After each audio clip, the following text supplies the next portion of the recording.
Mesdames et messieurs de la presse, bonsoir et très heureux de vous retrouver une nouvelle fois dans le cadre de cet exercice de redevabilité. Vous le savez tous que la République démocratique du Congo est engagée actuellement dans un processus des discussions, notamment avec le gouvernement américain, de ce qu'on appelle le deal minier. Au centre justement de ces discussions, il y a bien un point qui figurera à bonne place. Il s'agit du commerce et spécifiquement du commerce extérieur. Ce soir, nous avons choisi, avec mon collègue Julien Paluku, de faire un peu une plongée sur ces sujets parce que, Monsieur le Ministre, je rappelle qu'il y a quelques semaines, vous étiez à l'Organisation mondiale du commerce et vendredi dernier, en Conseil de ministres, nous avons encore eu l'occasion de vous entendre sur les sujets, sur la nécessité pour la République démocratique du Congo de ratifier un certain nombre de textes. Et nous voulons ce soir que vous puissiez plus ou moins nous faire le point sur les avancées qu'on a enregistrées dans les domaines du commerce extérieur que nous voulons utiliser comme un levier des développements. Ces commerces, non pas seulement dans la région africaine, notamment avec la ZLECAf et tout ce que nous faisons, mais aussi avec notamment les États-Unis dans le cas du deal minier qui s'y prépare. Monsieur le ministre, bonsoir. Oui, bonsoir. Dans vos mots introductifs, qu'est-ce que vous pouvez nous dire sur les avancées que nous connaissons dans les secteurs qui est le vôtre du commerce extérieur? Bon, merci beaucoup. Je voudrais commencer par vous remercier pour cet honneur que vous me faites. Je crois que c'est la 40e fois que je passe ici à la RTNC. Cette fois-ci pour parler du secteur qui est le mien, à savoir le commerce extérieur. Parfois, on confond, il y a des gens qui me disent ben, pourquoi on ne vous appelle pas ministre du commerce international, mais plutôt ministre du commerce extérieur. Je leur dis, mais la différence entre les deux, c'est que lorsqu'on parle du commerce extérieur, c'est le volume des échanges entre un pays et le reste du monde. Donc quand nous devons mesurer le volume des importations et exportations de la RDC vers l'extérieur, on parle du commerce extérieur. Par contre, lorsqu'on mesure le volume de tous les échanges globaux qui se passent à travers la planète, là on parle maintenant du commerce international. Et depuis lors, heureusement ou malheureusement, notre commerce extérieur a été tiré par le secteur minier, comme vous le savez. C'est soit le cobalt, c'est soit le cuivre, c'est soit le manganèse, c'est soit le lithium, c'est soit l'or, soit les diamants. Mais lorsqu'on examine la manière dont le secteur minier a participé au développement de la RDC, on se rend compte pratiquement que la RDC n'a pas tiré profit de ce secteur minier. Parce qu'aujourd'hui, ou l'année passée, ou l'année dernière, nous avons exporté 152 000 tonnes de cobalt. Nous avons exporté autour de 3 100 000 tonnes de cuivre. Mais ça ne se ressent pas dans les paniers de la ménagère. Et chaque semaine, je publie ce que j'appelle la mercuriale des prix de certains produits. Aujourd'hui, la tonne de cobalt est à 33 000 dollars américains. Si vous multipliez 33 000 par une production de 152 000 tonnes par an, vous êtes à près de, je crois, autour de 60 milliards ou 59 milliards de dollars. Wow. Ça, c'est la valeur de la production du cobalt. Lorsque vous allez vers le cuivre, nous sommes à 3 milliards, 3 millions, 100 millions de tonnes. C'est autour de 29 milliards.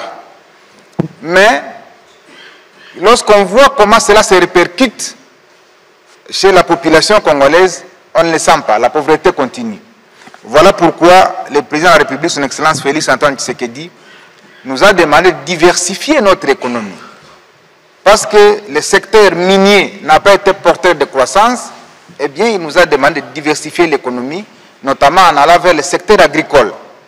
Et c'est le sens de toutes les politiques que nous avons pilotées au niveau du ministère du Commerce, notamment la stratégie nationale de promotion des exportations, qui passe par l'identification des produits qui sont porteurs désormais de croissance pour la RDC. Je vais vous donner quelques comparaison. Aujourd'hui, la tonne de cuivre coûte 9 534 dollars. Ça, c'est la mercuriale de cette semaine. La tonne de cobalt nous coûte 33 000 dollars américains. Mais de l'autre côté, lorsque vous prenez la tonne du cacao, elle vous coûte 10 310 $, la tonne du cacao. Donc, comparé à la tonne du cuivre, eh bien, la tonne du cacao nous donne plus d'avantages aujourd'hui parce qu'elle coûte 10 000 $, alors que celle du cuivre nous coûte 9 000 $. Et donc, pour le gouvernement de la République, il faudrait davantage que nous parlions à la population congolaise pour l'amener à migrer désormais vers le secteur agricole, parce que c'est ce secteur qui va nous permettre finalement d'améliorer le panier de la ménagère. Lorsque vous voyez le café, lorsque vous voyez le maïs, lorsque vous voyez les autres produits agricoles, eh bien, si tous nous nous investissons dans la production agricole, non seulement que ça va satisfaire la production les besoins alimentaires, mais également ça va satisfaire aux besoins d'emploi. Je tiens à vous informer que nous avons 80 millions d'hectares de terres arables. Et si j'ai fait un exercice mathématique, si sur les 80 millions d'hectares de terres arables, nous cultivons seulement la moitié, c'est-à-dire 40 millions d'hectares de terres arables en RDC, et qu'un hectare emploie 3 personnes, parce que c'est ça l'emploi que crée un hectare, ça veut dire nous aurons besoin de 120 millions d'emplois. Or, nous sommes encore autour de 100 millions d'habitants. Ça veut dire que le secteur agricole lui-même peut avoir besoin de 120 millions d'emplois, et donc nous allons commencer à importer même la main-d'œuvre. Mais qu'est-ce que le gouvernement a fait? Parce qu'il ne suffit pas de produire, il faut aussi avoir maintenant les marchés. Et c'est l'une des tâches auxquelles nous nous sommes livrés, notamment l'identification des marchés pour les producteurs congolais. Le premier marché qui a été identifié, c'est celui des États-Unis à travers l'AGOA, qui est cette loi américaine qui permet effectivement aux pays africains d'exporter vers les États-Unis sans paiement de frais de douane. Le deuxième marché, c'est le marché européen, à travers les accords de partenariat économique que l'Europe a avec les pays d'Afrique et les pays de ACP. Le troisième marché, c'est le marché chinois, avec ses 1,4 milliard de consommateurs. L'autre marché, c'est le marché indien. Aujourd'hui, l'Inde a dépassé déjà en termes de population la Chine. Donc, ils sont presque à 1,4, 1,5 milliards. Le marché suivant, c'est le marché africain lui-même, qu'on appelle la zone de libre-échange continentale africaine. Pour le président de la République, l'ouverture des marchés africains va nous permettre de gagner aussi 1,3 milliard de consommateurs africains. Et lorsque nous disons que nous allons supprimer les barrières douanières, les gens se disent, mais est-ce qu'on ne va pas perdre les recettes? Non, je voudrais préciser qu'on ne perd pas les recettes parce que la suppression des barrières douanières concerne ce qu'on appelle les produits d'origine. C'est-à-dire tous les produits qui viennent de la Chine, qui viennent de l'Europe, qui viennent des États-Unis, ne sont pas concernés par la suppression des barrières tarifaires. Les produits qui ne sont concernés, ce sont des produits qui ont la nationalité économique de chaque pays. Et là, les règles d'origine ont été définies. Quand est-ce qu'un pays est dit originaire, quand est-ce qu'un produit est dit originaire d'un pays? C'est lorsque au moins 70% d'intrants qui entrent dans la fabrication de ce produit sont localement trouvés. Donc si vous fabriquez un véhicule et que 70% des intrants qui fabriquent les véhicules viennent de votre pays, à ce moment-là, ce véhicule est déclaré d'origine. Par contre, si plusieurs intrants viennent de l'extérieur pour faire un assemblage du véhicule dans votre pays, ces véhicules-là ne vont pas s'appeler véhicules d'origine congolaise. Donc, à travers la ZLECAf et toutes les organisations internationales, on a défini les règles d'origine pour permettre effectivement que tous les produits ne puissent pas passer par les mailles et se déclarer d'origine pour bénéficier de ces tarifs. Monsieur le ministre, vous allez continuer, mais sur la question de la ZLECAf, il y a toujours un éternel débat, notamment avec les producteurs congolais, parce que laisser venir les produits des autres pays ne permettrait pas à notre industrie d'être compétitif. Oui, c'est l'essence de notre passage à l'Organisation mondiale du commerce et l'OMC, où effectivement nous avons trouvé que la RDC était en retard de paiement depuis plusieurs années, où la RDC n'a pas ratifié des accords importants, bien que nous soyons membres de l'OMC depuis 1997, mais il y a un accord important qu'on appelle accord sur la facilitation des échanges. Cet accord permet à tous les pays du monde, de bénéficier de l'accompagnement de l'OMC, c'est-à-dire en termes de formation du personnel, mais également en termes de formation des opérateurs économiques. Parce que pour gagner ces marchés-là, il faut avoir une formation spécialisée, il faut savoir quelles sont les règles qui sont imposées dans la chaîne de production. Parce que quand vous voulez produire du soja en destination de la Chine, où on nous a demandé 1 million de tonnes, eh bien, il faut qu'on sache quelles sont les normes exigées par la Chine pour qu'on exporte vers ces pays-là. Et l'OMC, effectivement, était absente dans ces pays parce qu'on n'avait pas payé les cotisations pendant plusieurs années, parce qu'aussi, on n'avait pas ratifié cet accord. Et le vendredi dernier, je suis passé à Conseil des ministres pour présenter l'économie de l'accord sur la facilitation des échanges, mais également du deuxième accord sur les subventions à la pêche. Ces deux accords, une fois ratifiés par le gouvernement congolais, eh bien, vont nous ouvrir la vanne de l'OMC et permettre qu'on vienne former nos producteurs locaux pour qu'ils s'alignent effectivement sur le commerce international. Maintenant, je vais terminer par les défis, parce que je sais qu'il y aura beaucoup de questions. Il y a beaucoup de défis. Est-ce que nous allons nous verser dans ce commerce international très facilement? Oui et non. Le premier défi, ce sont les impôts et taxes qui pèsent lourd, qui font que ça envenime le climat des affaires en République démocratique du Congo. Et là, le président de la République a donné des instructions claires pour que nous puissions réviser au sein de la commission ECOFIN la loi sur la nomenclature des impôts et taxes du pouvoir central et des provinces. Et donc, lorsque cette loi sera passée au peigne fin, ça va nous permettre de réduire le nombre de taxes et des impôts et de pouvoir permettre à ce que tout opérateur économique qui a choisi la RDC, effectivement, ne trouve pas suffisamment d'entraves. Deuxième défi, ce sont les infrastructures. On peut bel et bien produire, mais comment on va évacuer les produits vers les grands centres de consommation pour leur acheminement vers l'extérieur? Et là, le gouvernement a répondu lorsqu'il a élaboré le plan directeur d'industrialisation qui donne les composantes essentielles qui doivent fonder effectivement la politique de la RDC en matière d'infrastructure. Mais le troisième défi, c'est la sécurité. La sécurité, c'est le défi majeur. Et là, comme vous le savez, depuis 30 ans, le Rwanda a fait en fait de la RDC son terrain d'expérimentation de toutes ces politiques extérieures en termes de venin qu'il a inoculé sur le territoire congolais. Vous savez, tous ces termes, je les ai évoqués ici, FDLR, je ne sais pas, haine tribale, c'est des choses que le Rwanda a utilisées depuis des années pour en fait rester le seul pays en Afrique centrale qui a un soft power qu'il peut vendre en termes de tourisme, en termes d'attractivité. Et il a fait tout pour que l'insécurité soit permanente en RDC dans sa partie Est, pour que finalement l'attractivité de la RDC n'intéresse personne.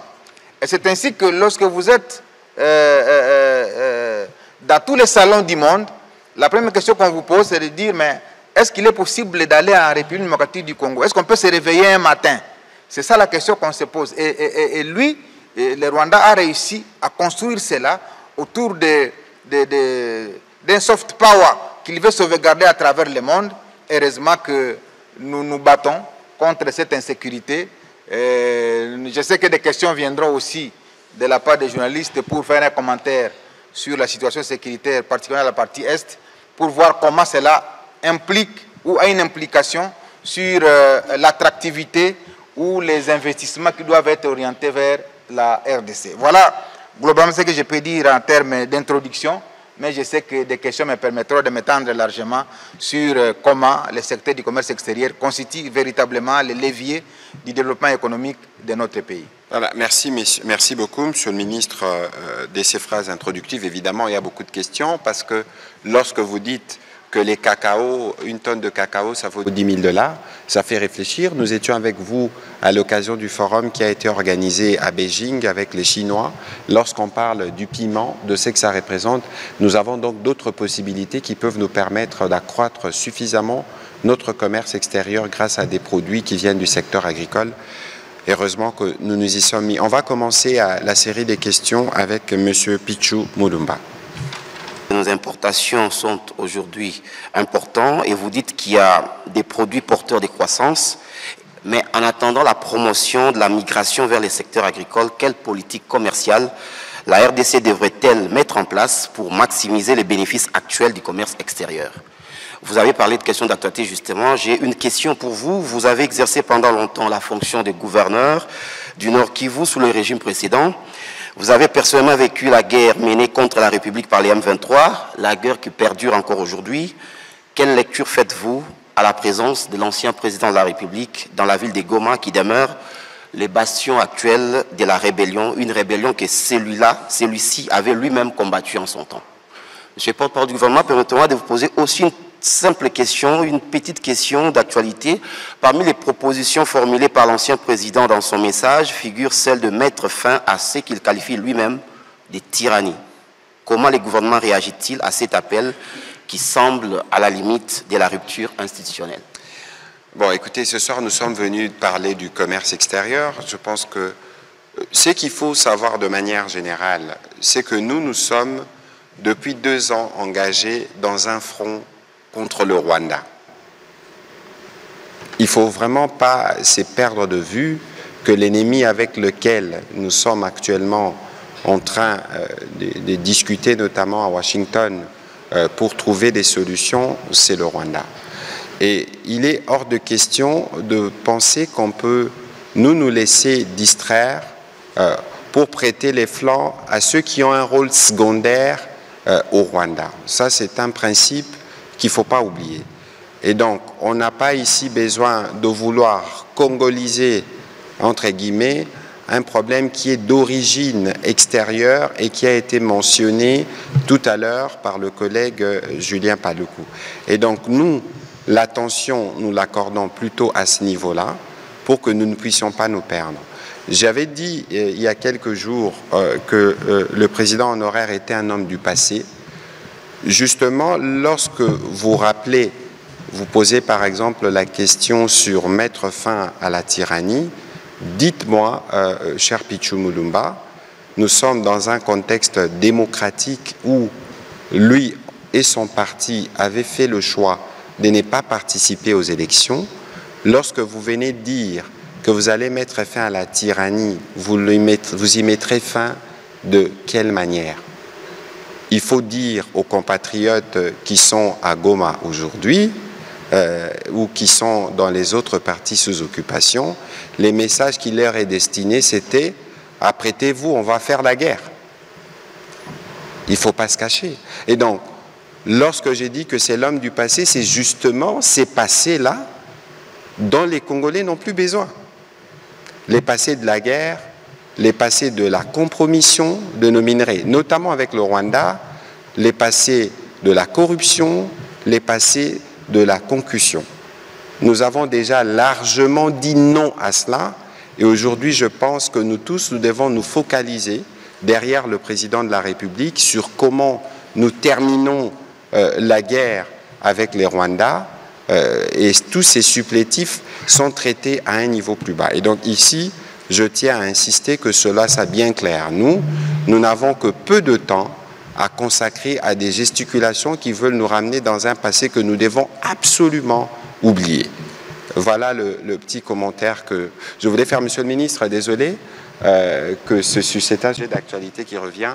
Et surtout, lorsque vous êtes invité, ancien gouverneur du Nord Kivu, 12 ans, vous avez évidemment beaucoup de souvenirs de toutes ces aventures récurrentes CNDP M23.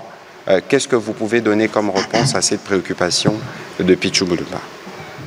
Merci beaucoup. Je m'attendais certainement à une telle question, même si on est dans le commerce extérieur.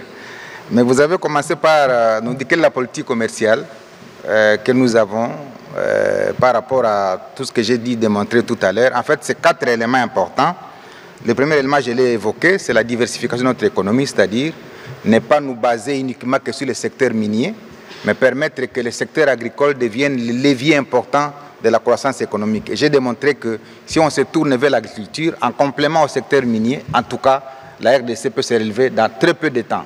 Et j'ai donné l'exemple des emplois que procure un hectare et du nombre d'hectares que la RDC dispose pour les multiplier par le nombre d'emplois et tout de suite avoir suffisamment de gens qui ne vont plus se retrouver dans la rue ici à Kinshasa. Le deuxième pilier de la politique commerciale, c'est en fait l'amélioration du climat des affaires. Parce qu'en fait, lorsque vous voyez dans d'autres pays, même les exportations, on a fait une étude pour montrer que exporter un conteneur de la RDC vers l'extérieur vous prend 200 heures. 200 heures. Tandis que la moyenne dans la région est de 50 heures pour exporter un conteneur. Vous voyez déjà que si un opérateur économique pense qu'il va dépenser 200 heures pour exporter ce conteneur et qu'ailleurs, il lui faut seulement 50 heures, il va choisir d'aller s'installer dans ces pays-là. Et c'est la raison pour laquelle vous voyez beaucoup d'opérateurs économiques se délocaliser de la RDC pour aller habiter les pays voisins parce qu'ils estiment que là, le climat des affaires est bon. Donc c'est un pilier important de notre politique commerciale. Le troisième pilier, en fait, c'est la promotion des exportations pour ne pas subir seulement le coût des importations. Parce que depuis 2019, on a fait les statistiques de nos importations. On était à 7 milliards d'importations chaque année. Aujourd'hui, on est près de 20 milliards d'importations. Alors pour ceux qui ont le langage économique, quand les importations sont supérieures aux exportations, eh bien votre balance commerciale est en déséquilibre. Et donc ça a un impact sur même votre économie. Et donc parmi les éléments qui font notre politique commerciale, c'est d'accroître les exportations. Parce que qui dit exportation, dit rentrée de devises. Et donc, lorsque nous allons accroître les volumes de nos exportations, ça va permettre au pays de gagner suffisamment en devises. Et le quatrième pilier de notre politique commerciale, c'est l'intégration économique. C'est-à-dire, nous avons beaucoup d'organisations, comme la SADC, comme la CEAC, comme l'EAC, et maintenant à la tête desquelles nous avons l'Organisation mondiale du commerce, nous avons la CNUSED, qui est cette conférence des Nations Unies sur le commerce et le développement. Nous avons les centres du commerce international que nous avons vus à Genève. Et donc, tous ces éléments-là, nous en avons fait une politique de la RDC pour que nous ne soyons plus absents dans ces structures-là, parce que ce sont ces structures qui accompagnent tous les pays qui ont réussi en commerce international. Quand vous voyez les gens formés, quand vous voyez comment des pays ont gagné les marchés, soit chinois, soit américains, soit européens, c'est parce qu'ils ont été formés par l'Organisation mondiale du commerce. Et donc l'absence de la RDC dans ces structures-là nous a préjudiciés et ça fait que nos producteurs locaux ne savent pas effectivement capter tous ces marchés. Maintenant, revenons à la question sur la présence du président honoraire à Goma. Je me pose la question si je dois parler à l'affirmatif ou au conditionnel. Parce que je connais les fils de Musée, je connais l'ancien président pour avoir travaillé avec lui. Je suis en train de me poser la question si c'est une silhouette qu'on aurait aperçue à Goma ou alors c'est la même personne que je connais. Parce qu'en fait, la personne que je connais n'aurait pas dû se retrouver à Goma. Au regard de toute la lutte qu'il a menée, parce que j'en suis témoin. Dans les 30 ans d'instabilité de la RDC, il a quand même 18 ans dans lesquels il a subi en fait la pression rwandaise. Quand vous prenez la guerre qui a éclaté le 2 août, j'étais à Goma, 1998. Quand vous prenez la guerre de Mutebussi en 2004, quand il a pris la ville de Bukavu. Quand vous prenez la guerre du CNDP entre 2006 et 2007, là je suis gouverneur en 2007, et la manière dont nous avons affronté cette guerre-là, le 29 octobre 2008, Laurent Kunda voulait prendre la ville de Goma, et le président de la République de l'époque m'appelle à la résistance, pour qu'on résiste. Et je suis resté dans cette ville, et le général John Numbi a atterri le 30 octobre 2008 avec un avion, avec les militaires, pour que nous nous rassurions que nous contrôlions la situation. Et de là est venu l'appel aux négociations, piloté par les Nations Unies à travers Obasanjo et Benjamin Mkapa, qui était l'envoyé de l'Union africaine. Et nous sommes allés à Nairobi négocier et nous sommes revenus en 2009. Et en 2009, lorsque le président de l'époque honoraire aujourd'hui trouve qu'il n'y a pas de solution, il demande l'arrestation de Laurent Nkunda contre l'entrée des éléments de l'armée rwandaise. Je ne sais pas si vous vous rappelez. Et c'est à cette époque-là que le président de l'Assemblée nationale va se prononcer pour dire qu'il n'était pas informé de l'entrée des forces rwandaises en République démocratique du Congo. Et j'avais dit ici, il en a payé le poste du président de l'Assemblée nationale. Et Laurent Nkunda est arrêté, je crois le 21 janvier, et les forces rwandaises entrent à Goma le 25 janvier. Pendant un mois, elles ressortent le 25 février 2009. Et en mars de cette année, on signe un accord, le gouvernement, avec les M23 pour la paix. Et le M23 est venu de la revendication de la mise en œuvre, de la difficulté de la mise en œuvre de ces accords. C'est-à-dire M comme mars, 23 comme la date. Et tout ça, c'était sous le président devenu honoraire aujourd'hui. Et en 2013, d'abord 2012, la création du M23 dans le format actuel, c'était le 7 avril 2012. Et l'opération Pomme Orange est lancée par le chef d'état-major général Etumba pour devoir mettre fin au M23. La brigade d'intervention rapide dirigée par le colonel Mamadou à l'époque se déploie à Goma. Le général Baouma arrive pour à la fois être le commandant de la région militaire et le commandant des opérations. Et je suis témoin de la manière dont nous avons conduit les opérations pour mettre fin au M23. Et j'arrive à Tchanzu, c'était le 6 novembre 2013, parce qu'on a mis fin au M23 le 5 novembre 2013. Et donc je vous fais ce tableau-là pour vous montrer comment je connais l'homme et la lutte qu'il a pu faire pour que nous en arrivions là. Maintenant, c'est la raison pour laquelle je me pose la question si c'est la silhouette de la personne ou c'est la personne elle-même.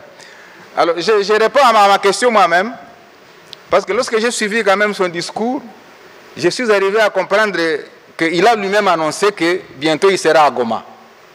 Donc, si vous me dites qu'il est à Goma, je risque de vous croire, hein, sans être très convaincu, parce qu'on regarde ce que je viens de vous dire. Je risque de vous croire qu'il est à Goma. Mais s'il est à Goma, peut-être c'est une manifestation de ce que le président de la République, Félix Tshisekedi, avait dit, qu'il y a une connivence avec les M23. Beaucoup de gens ne l'ont pas cru. Maintenant, s'il est à Goma, c'est qu'effectivement, ça va donner cette connivence-là. Ce qui est contradictoire avec toute la lutte menée, que je vais l'expliquer. Se retrouver dans les mains des officiers qu'il a radiés des forces armées. Parce qu'il y a une ordonnance, si vous vous rappelez, qui a été prise ici à Kinshasa pour radier tous les Makenga de l'armée par le fait d'avoir pris les armes contre la République. Et je vois cet homme-là qui a radié tous ces gens et se retrouver maintenant être encadré par eux. Sécurisé. C'est quand même contradictoire. Voilà pourquoi j'ai peine à croire qu'il soit là. Mais comme vous affirmez, parce que vous êtes journaliste, peut-être que vous avez les informations, il est là. Et donc, s'il est alors là, ça veut dire qu'il va porter tous les déboires. Et ça, c'est grave. Les massacres de Kishiche, les massacres de Bunagana, les massacres de Tamugenga, les massacres de Kichanga, les massacres de Sake, les massacres de Nyabiondo, tout ça, toutes les tueries de Goma, avec le nombre de morts, 10 000 morts à Goma, à Bukavu, toutes les violations. Et donc vraiment, cette personne-là accepte de porter tous ces chapeaux-là à son actif. C'est ça mon interrogation. Pourquoi j'ai dit, je ne sais pas si c'est la personne que je connais. Mais comme vous avez dit qu'il est là, donc je crois qu'il est là. Alors, s'il est donc là, parce que je vous prends au mot, s'il est donc là, je demande à la population congolaise, vraiment, et particulièrement celle du Nord Kivu, j'en appelle à la mobilisation générale. Ce n'est pas possible que cela soit vrai. Ce n'est pas possible que la personne contre laquelle le président honoraire s'est battu, à savoir Paul Kagame, que ce soit chez lui où il est passé pour entrer dans la ville de Goma. J'ai peine à vous croire. Donc, j'en appelle à la mobilisation générale. Les enfants de Goma, les enfants de Massissi, les enfants de Nyiragongo, les enfants de Lubero, les enfants de Beni. Ce n'est pas possible. C'est ce qu'on apprend dans les médias. Mais je vais croire lorsque je vais voir les images. Lorsque je vois les images, je vais finalement croire. Mais je sais qu'il y aura beaucoup de questions, mais votre question là, elle va être rappelée plusieurs fois. Mais je suis en train d'écrire ici aussi les 12 points que je peux partager avec vous. 12 questions. Parce qu'il a parlé en 12 questions. Je ne sais pas si je vais me rappeler des 12 questions. Alors, comme je continue à douter qu'il soit là, j'ai 12 questions aussi. Parce que lui, quand j'ai suivi là, il a parlé en 12 points. Laissez-moi voir si je peux trouver un exercice de parler aussi en 12 questions. Monsieur le porte-parole. Première question. Est-ce le fils de son père,